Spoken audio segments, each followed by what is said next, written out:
Magandang tanghali po sa ating lahat.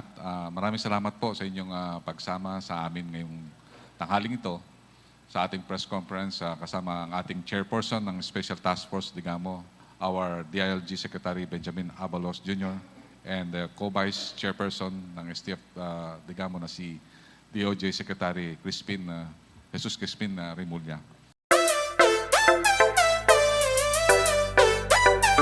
Over the last few weeks, our security and law enforcement agencies have been working tirelessly to get the bottom of the brutal killing of Governor Degamo and several others.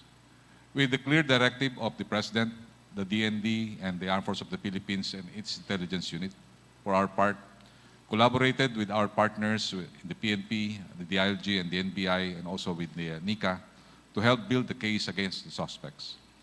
Nitong nakaraang Biyernes lamang po, nagpahayag nga po ng ating kagalang-galang na Justice Secretary na nahuli ng NBI ang isa sa pangunahing suspects.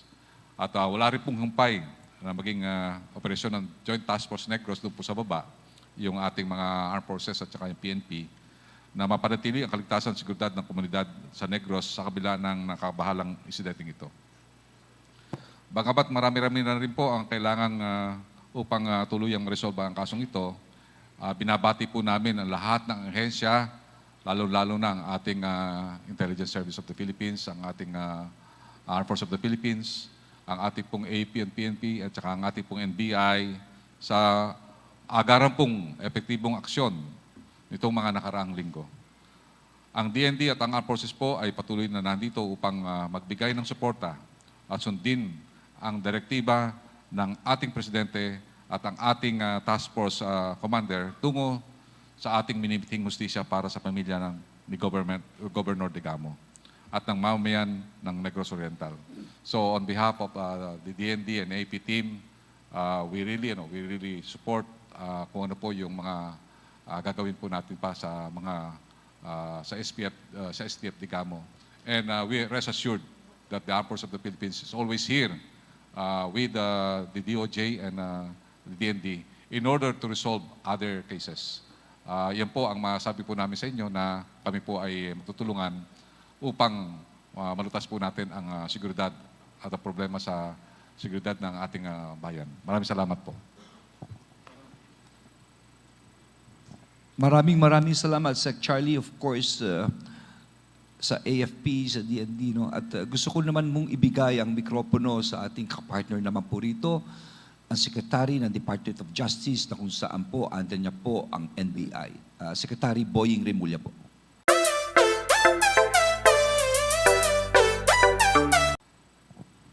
Maraming salamat. 31 araw na po mula nung pinatay si Governor Degamo sa kanyang tahanan sa Pamplona, Negros Oriental.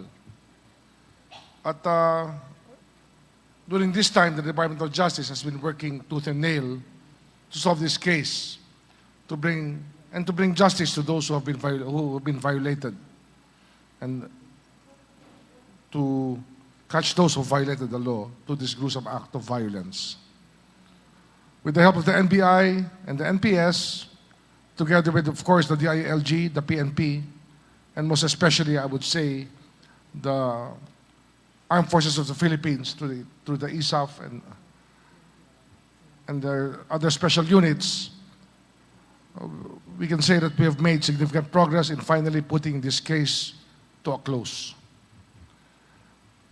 In fact, last Friday, March 31, on the 28th day of the killing of Governor Degamo, the NBI, together with the other elements of the task force, arrested Marvin Miranda, who we suspect to be one of the masterminds in the murder.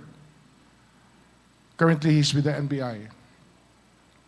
To date, we have 11 suspects under NBI custody, and we have accounted for all those directly involved in the killing of Governor Degamo and 8 others. The 11 have been or will be charged with multiple murder, frustrated murder, as well as attempted murder. In addition, some of the suspects will be charged with illegal possession of firearms and explosives. Some of these cases have already been turned over to the DOJ. And to the DOJ main office for the handling of active prosecution in court for criminal cases.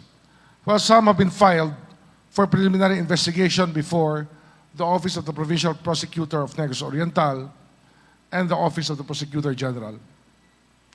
Now, with regard to Congressman Arnie Teves, cases for illegal possession of firearms and explosives were referred for inquest with the Office of the Prosecutor General.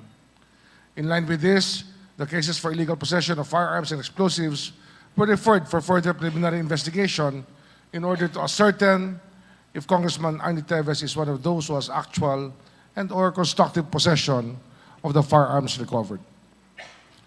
In addition to these inquest cases, an additional case for murder was filed for preliminary investigation with the Office of the Prosecutor General against Congressman Arnie Teves. This was filed March 8, 2023. On another note, with regards to a certain lawyer who has attempted to visit the respondents in the NBI Detention Center, we will proceed with caution.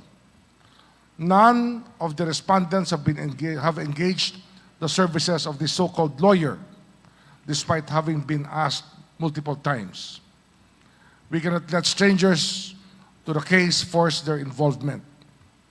The integrity of this high-profile and politically charged case is of utmost importance.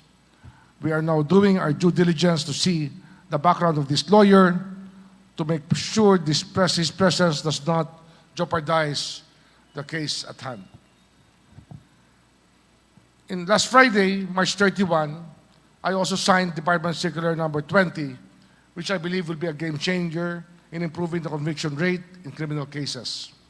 It will elevate the country's prosecution success rate by improving the current investigation and case build-up process through the closer coordination between prosecutors and law enforcement agencies. Well, you can rest assured that the Department of Justice has been and will always be committed to evidence-based prosecution of suspects in order to preserve the integrity of the investigation as well as that of the department. It is in the best interest of the suspects as well as that of the government to resolve this case with utmost respect for legal processes as well as the rights of individuals. Now, going to the role of Marvin, who I said is a major player and one of the masterminds. Kung sa sine natin tingnan to, no? It's an analogy to a movie. Si Marvin was a director, props, producer of the props, and casting director. Siya po yung nag-recruit ng mga tao. Siya ang talagang kumuha sa mga tao at nag-recruit sa kanila. Si Congressman Teves was the producer or executive producer of the whole production. Ang problema lang, hindi sine. Totoo po yun nangyari. Talagang pinatay nila si Governor Degamo at 8 pa rin ang dinamay nilang pinatay rin at marami nasaktan. At yung mga actors dito, yung mga nakakulong ngayon, 11 yung nakakulong ngayon, no? 11. Ang nakakulong ngayon, 11 of them, but of course, meron pang at large. Pero, tapos na po. Nakita na natin, kumbaga sa police, case closed na to, prosecution na tayo pagkatapos. But we know who masterminded it, at least 2 of them, and we know who did it, yung 11 kasama sa pinakita namin pictures kanina, sila po ang kasama. And ganon na po yan. We will move on to the next cases afterwards. But of course, there will be other edges that we will have to smoothen out dito sa kasong ito. But we believe that we are there already on the way to achieving justice in more ways than one. So, yun po ang aking sasabihin ngayong hapon. Salamat po.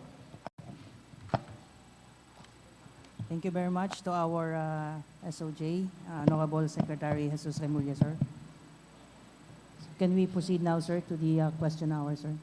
So before we start our question hour, may we request our friends from the media to kindly limit your 1 one question and one follow-up so we could accommodate others. But if we have enough time later, we could probably make a second round. So to start the ball rolling, sir, I call on Mr. Mar Gabriel of Net25, followed by Ms. Leia Ilagan of UNT. Sir, good afternoon po sa inyong lahat. Sir, ngayong hawak na natin yung mga main players and yung mga conspirator, ano pa hong kulang para makapag-file tayo ng kaso sa mga tinuturong mastermind, sir?